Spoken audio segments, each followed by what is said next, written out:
Hi everyone, my name is Nicole Lavender and I'm a proud graduate of the 2017 Sadhana Yoga teacher training class.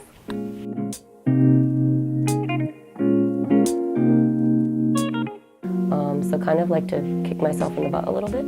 I needed to hold myself accountable to having like a daily practice, whatever that practice was, and figure out the right ways in which to do that.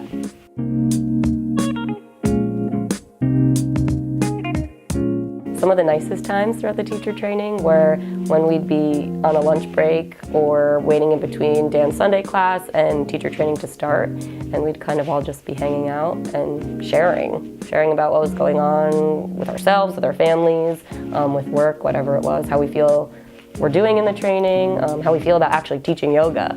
You know, seeing them in classes throughout the week, but mostly kind of those break times throughout the training where we were able to share and listen and hold space for each other to open up. We were talking, a few of us recently, about how we'd find ourselves like doing the yoga in other places, off the mat essentially. And so it was a challenge for me to upkeep a physical practice every single day, and I didn't. But rather than beat myself up over it, I would find what it was when I was reflecting at the end of the day before going to sleep. Like, what was it in this day where I was practicing my yoga? And it was nice to have a community of people to be able to share those types of things with, to remind yourself of like how, yes, you were okay like each day doing something, even if it wasn't like these physical postures.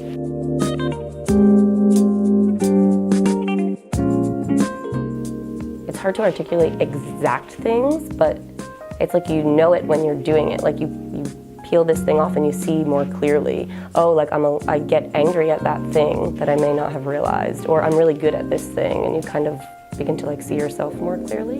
None of it happens in a day. Like, it doesn't happen overnight. What you couldn't get done today, like, you can keep working on it tomorrow. It's okay.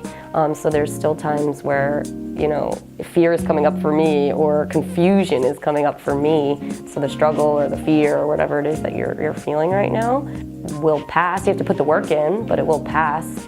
Or you just sit there and ride it out too, which is nice.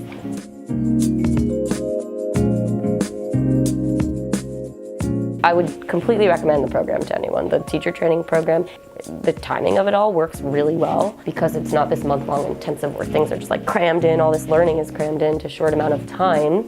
You really have the time to, even if you take away one thing from a weekend and try to implement it into your life.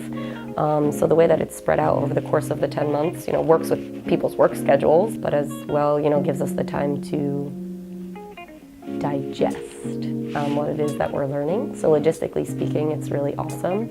Everyone at this studio, Dan, our teacher, Larissa and Paul, everyone who works here, and then the practitioners who come here, who have, you know, were part of the training, are all always super supportive. You come to this place because you will immediately feel like family and feel like home, and so it's a safe place, whether you're doing a teacher training or not, to feel supported by anyone that you really come in contact with.